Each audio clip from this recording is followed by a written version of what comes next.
안녕하세요. 이번 시간에는 밀린 질문 답변을 한번 해보도록 하겠습니다.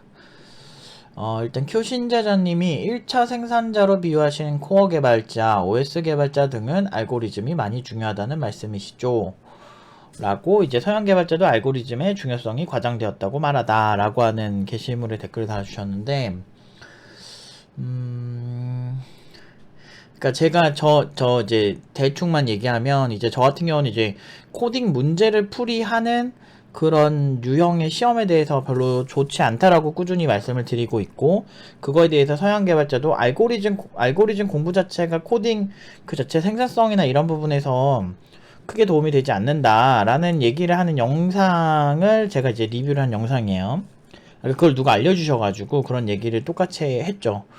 국내에서는 이런 얘기를 거의 뭐 유튜브를 떠나서 제가 막 6년 전부터 누누이 하던 얘기인데, 뭐 유명한 분이 그런 얘기를 하셨다고 해가지고 저도 뭐 결국에는 생각이 다 비슷하지 라는 생각을 했던 적이 있는데, 아무튼 그 영상의 댓글인 거예요. 근데 그때 제가 1차 생산자, 이제 앞으로는 1차 생산자, 2차 생산자, 3차 생산자 프레임으로 좀 가고 있다. 그 1차 생산자로 뭐 말하자면 오픈소스 내에도 그 안에 같이 사용된 오픈소스들이 존재할 수 있거든요. 근데 그런 오픈소스들도 같이 더 참고하는 좀 더 작은 단위의 프로그래밍이 되어 있는 그런 소스들.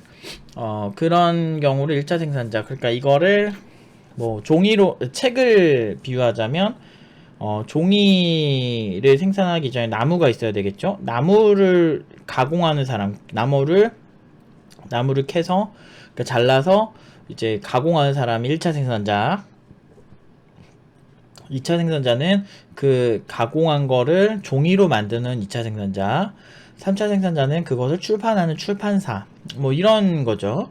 그래서 이제 생산이 이제 좀 이렇게 분업화가 좀 되어 있는 것처럼, 이제 개발자도 옛날처럼 가내수공업으로 자기가 모든 유티를 만들던 시대는 좀 사라지고 좀 더 효율적인 오픈소스를 사용한다. 뭐 이거를 이제 얘기했던 영상이에요.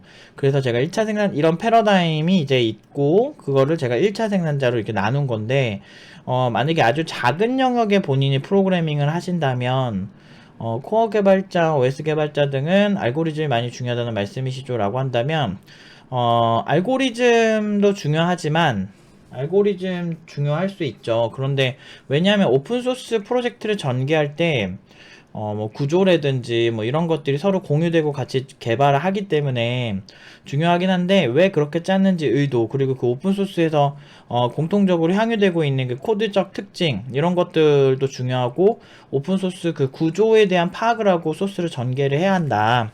뭐 이런 부분들이 중요한 거죠. 근데 이제 만약에 OS 개발자라고 한다면 OS 자체가 가진 특징을 먼저 알아야 되겠죠? 그 오퍼레이팅 시스템에 대해서 본인이 좀 공부를 코어적으로는 해야 돼요. 그러니까 알고리즘만 해서는 안 되고 그냥 다 중요한 거죠.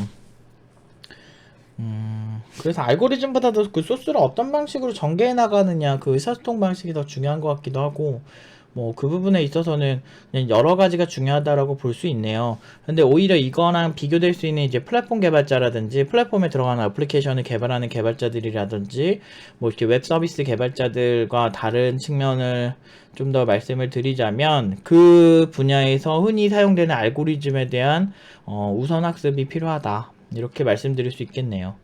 그러니까 막 알고리즘 문제풀이 방식은 저는 그 예전부터 별로 좋아하지 않았어요. 그거는 어떤 경우에도 저는 실제 개발에서 그렇게 많이 도움이 된다고 생각하진 않습니다. 프로그램과 알고리즘의 차이점을 비교해 주실 수 있을까요?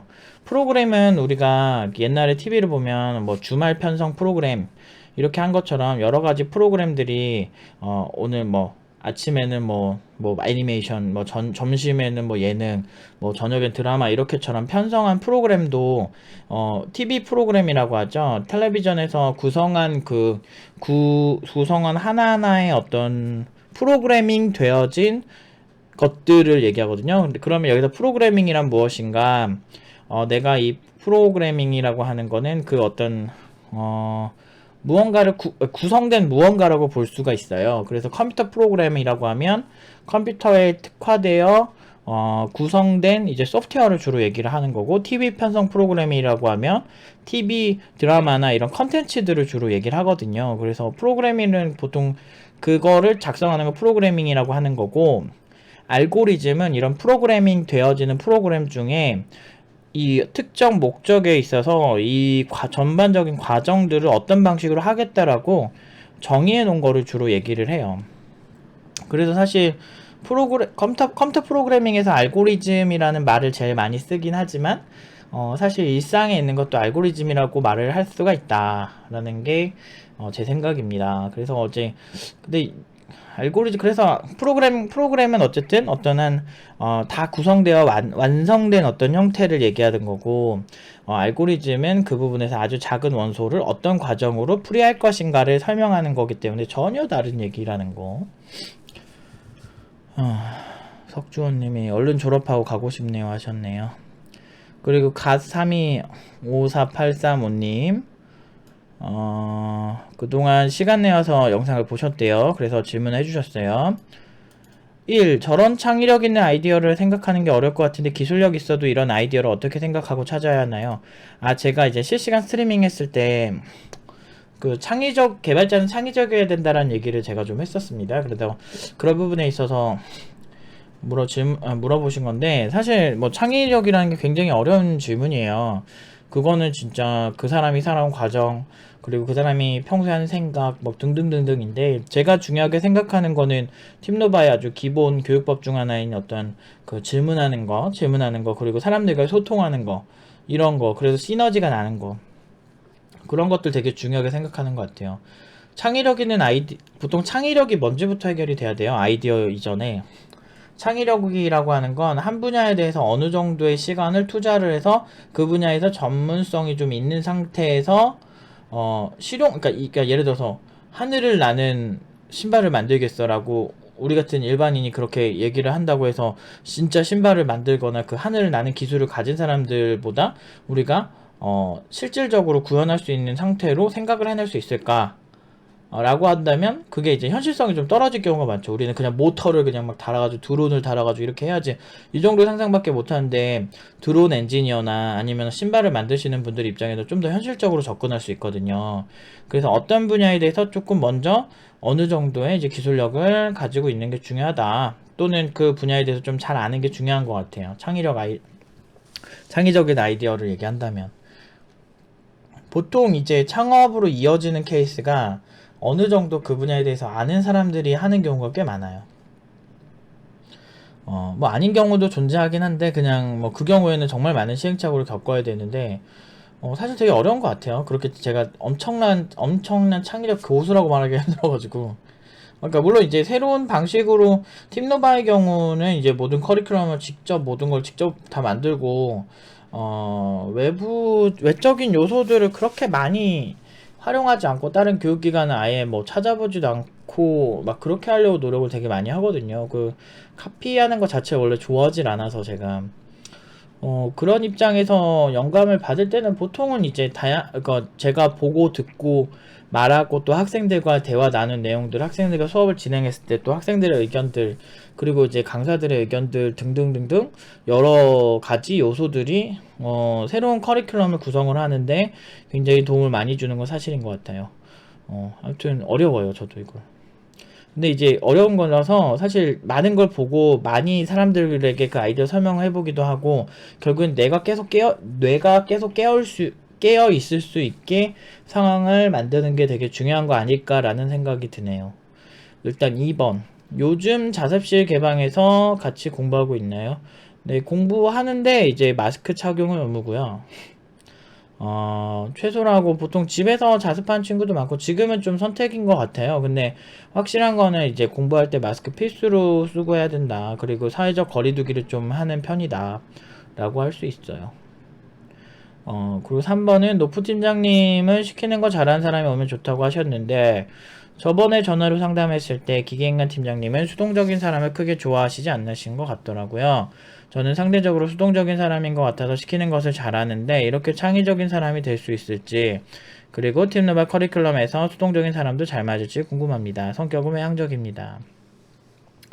이게 이게 일반인들을 상대하면서 제일 힘든 것 중 하나인데, 보통 이제 저런 얘기가 어떻게 풀려야 되냐면요. 자기 인생에 있어서 자기가 결정할 부분에 있어서 수동적인 사람들을 좋지 않아 하는 거예요, 기본적으로.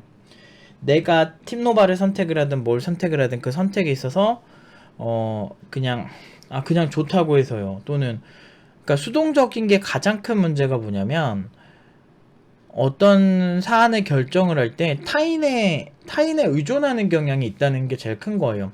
나의 생각 또는 나의 선택, 선택에 대한 책임 등등등등 여러 가지가 있을 수가 있는데 사람한테는 그런 거에 대해서 움직이지 않는 거야. 그냥 가만히 있는 거야. 그런 태도로 공부하는 게 싫어서 기계나 팀장님 그런 면에서 수동적인 사람을 좋아하지 않는 거죠. 이제 니네가 알아서 해줘라고 팀노바에 하고 온 사람들 중에서 괜찮은 사람들이 별로 없어요. 그러니까 내가 다이어트랑 똑같다니까. 다이어트 하러 왔는데 먹을 거 기존처럼 똑같이 먹고 살 빠지는 거를 바라는 거랑 똑같은 거예요. 근데 어느 정도는 좀 자기가 에너지 정도는 끝까지 가지고 내가 왜 여기를 와야 되고 왜 뭔가를 해야 되는지 그런 생각을 하는 사람이 오셨으면 좋겠다 이거죠. 그 정도는 되는 사람들이어야 좀 같이 공부했을 때 더 결과가 잘 나오고 우리도 뿌듯하고, 최소한 내가 팀노바를 왜 선택하고 내가 왜 개발업계에 가야 되고 이런 부분에 있어서 어느 정도 막 좀 적극적으로 찾아보기도 하고 그러다가 팀노바를 찾는 경우가 대부분이거든요. 우리는 막 그냥 막 광고를 많이 때려가지고 뭐 사람들을 막 이렇게 현혹시키고 막 그런 생각이 전혀 없고 그냥 팀노바 오래 지켜보고 뭐 보고 팀노바 컨텐츠도 보고 팀노바의 철학이나 생각들을 보시라고 제가 거의 2,000개가 넘는 글을 써왔고 팀노바에 대해서 계속 표현을 해왔고 우리의 철학들을 계속 알리고 이러고 있는 거거든요. 근데 이런 곳에 오는데 그냥 왠지 그냥 노부 팀장님이면 될 것 같아요 막 이렇게 오면은 그냥 되는 게 아니에요. 세상이 그렇게 쉽게 되는 게 아니거든요. 그래서 그런 부분에 있어서는 되게 싫어하시는 거죠. 그리고 제가 시키는 거 잘하는 사람을 얘기한 건 이미 어느 정도 자기가 그러니까 상황이 디테일이 다른 거예요 지금. 그러니까 전반적으로 봤을 때는 자기가 선택하고 자기 철학이 있고 팀노바를 선택할 때 자기만의 이유가 있고 막 그런 사람들을 좋아하긴 하지만 그런 사람들이 와서 일단 들어왔잖아요. 들어와서 제가 솔루션을 제공을 해요. 예를 들면 이런 문제가 너는 이런 문제가 있으니 이거 해서 이렇게 고쳐야 돼. 그래서 이거 이렇게 이번 주에 해오라고 얘기를 해줘요. 이거를 고치는 방법들이 여러 개가 있는데 그런 방법들을 알려주면 그거를 좀 해왔으면 좋겠다 이거예요. 그러니까 팀노바에서는 기본적으로 자기의 생각이 40%에서 50% 가는 거를 되게 좋아해요. 4, 50.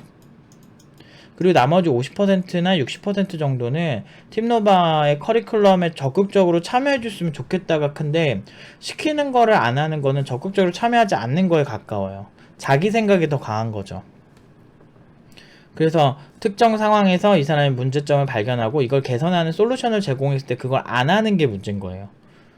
그러니까 그런 거지 기본적으로 막 수동적으로 가만히 있는데 니들이 알아서 해줘 이런 사람들 치고 팀노바에도 좋은 결과 있기가 좀 힘들어요. 그러니까 어떤 과제를 이렇게 내주거나 아니면 수업 때도 그냥 가만히 멀뚱멀뚱 이렇게 서서 이해 안 됐는데 이해된 척하고 이런 학생들은 솔직히 팀노바 안 맞아요.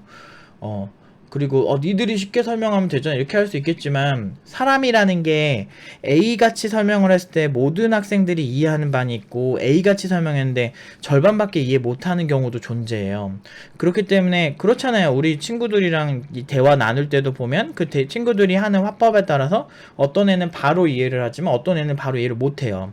그런 것처럼 사람이라는 게 되게 복합적인 성향을 갖고 있기 때문에 자신의 경험으로 그 이야기를 재해석한다든지 뭐 이런 성향들이 존재하기 때문에 이게 학생들이 그때그때 적극적으로 얘기를 해줘야 돼요. 저는 이번에 잘 못 알아들었어요 강사님 하면서 좀 얘기를 해주던지 해야 그러면 이렇게 다르게 하면 다른 측면에서 설명도 해보고 라는 식으로 이렇게 시너지가 나는 거란 말이에요. 근데 그런 측면에서 그냥 가만히 멀뚱멀뚱 있고 집에 가서 하면 되겠지 이런 생각하는 애들 치고 안 된다는 거예요. 그런 수동적인 사람을 싫어하는 거고, 보통 이제 시키는 거 그대로 했으면 좋겠다 하는 단계는 어느 정도냐면 기초 단계가 지나고 한 응용 1, 2단계처럼 이제 자율적으로 자기 작품을 자기가 색깔을 내서 만들 때 그럴 때 문제가 된다는 겁니다. 그래서 그때 이제 이렇게 파트장님들이나 아니면은 강사들, 뭐 팀장님들이 다 이렇게 볼 거 아니에요, 그쵸? 근데 그렇게 보고서 이런 단점이 있네, 너 이거 고쳐야 되겠다라고 얘기했을 때 고치라 이 얘기예요.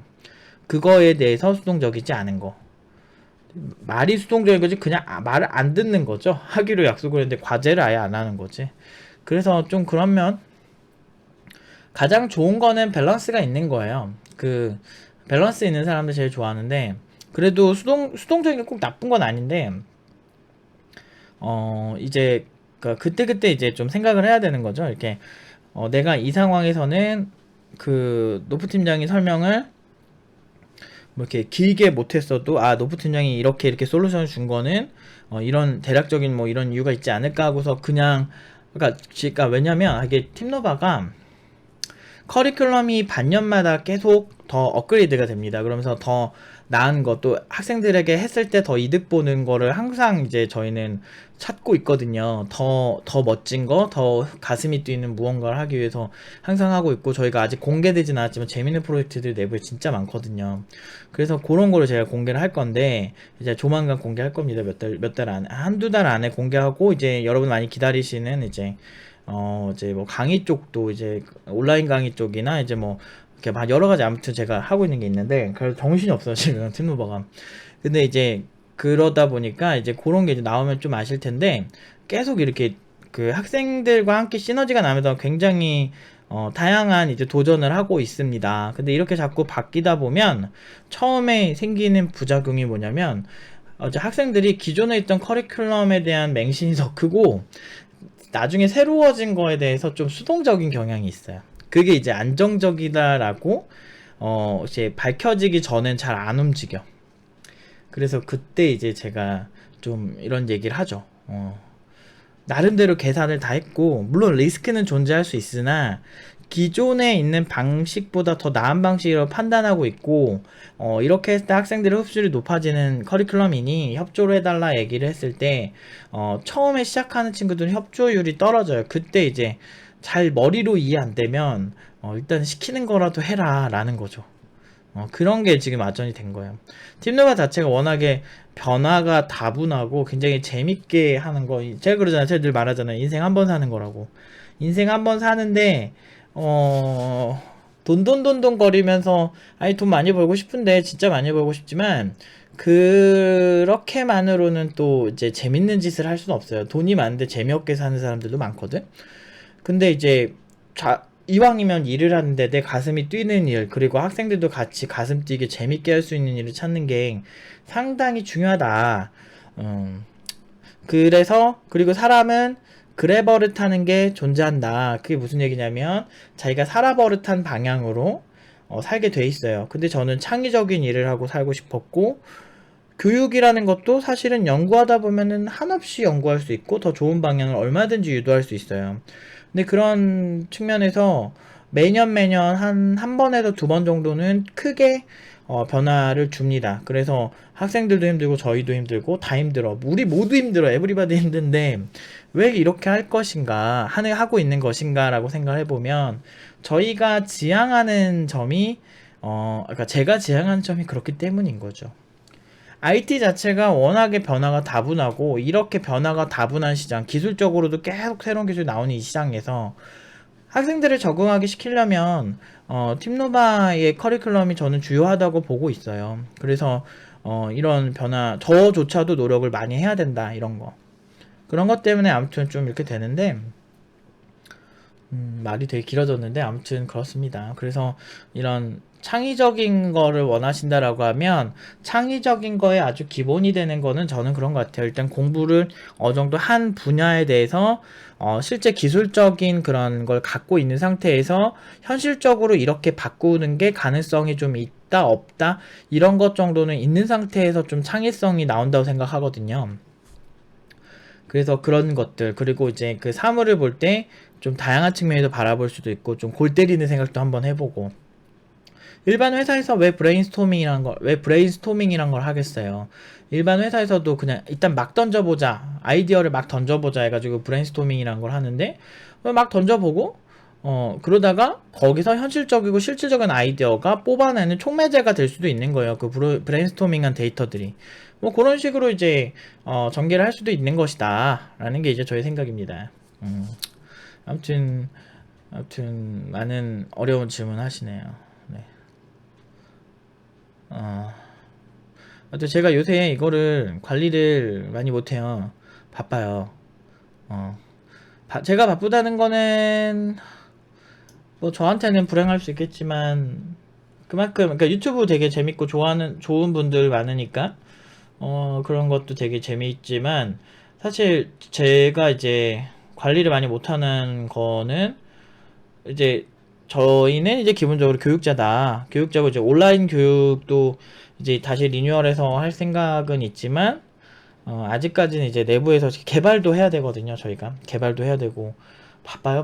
학생 관리도 해야 되고 기본적으로는 오프라인을 기본으로 두고 있는 곳이다 보니까 이제 기본 업무 자체를 하면서 하기에 좀 버거운 거예요. 그래가지고 이제 뭐 하나를 포기하자면 내가 병나겠더라고. 그래가지고 이제 좀 많이 신경 못 쓰는데 이렇게 한번 어쩌다 한 번씩은 꼭 할게요. 그리고 이제 실시간 스트리밍도 기회가 되면은 최대한 많이 할 수 있게 해서 여러분들이 이제 직접 생방송에서 물어보고 싶으신 거 이런 거 있으면 물어보게 하겠습니다. 근데 지금 저희가 되게 중요하게 준비하고 있는 것들이 좀 있어가지고요. 그래서 유튜브로 많이 인사를 못 드려도 이제 이해 좀 부탁드릴게요. 그리고 질문 있으면은 좀 쌓아뒀다가 한 번에 답변 드리도록 하겠습니다. 그래서 댓글을 최대한 보려고 노력을 하겠습니다. 근데 좀 많이 쌓여서 하트 다 눌러드리고요. 좀 많이 쌓였는데 더 밑에 또 질문이 있을 수도 있는데 그것까지는 하긴 좀 그렇고요. 일단 어쨌든 나중에 또 질문해 주세요. 아무튼 여기까지 하도록 하겠습니다.